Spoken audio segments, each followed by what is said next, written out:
ఇవి ఎక్కువైతే మజ్జిగ పలచన అవుతుంది అంటారు కదా, అట్లాంటి పరిస్థితే ఇప్పుడు ప్రస్తుతం జరుగుతున్నటువంటిది. ధరలు పెరిగిపోయినాయి. ధరలు పెరిగిపోయేటప్పటికి నూనె లేకుండా పదార్థాలు ఏమైనా ఉంటాయా? పప్పులో అయినా తాలింపు వేయాల్సిందే, లేదంటే కనుక కూరలోనైనా తాలింపు వేయాల్సిందే. తాలింపు అంటే నూనె కావాల్సిందే. ఇప్పుడేమో ధరలు భారీగా పెరిగిపోయినాయి.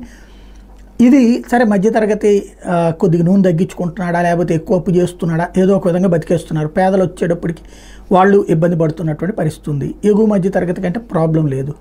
కానీ ఈ పేదలు మధ్యతరగతి ఇళ్లలో కాబట్టి ఇంకెక్కడ షాపు హోటళ్లలో వీటిట్లో తింటుంటారు.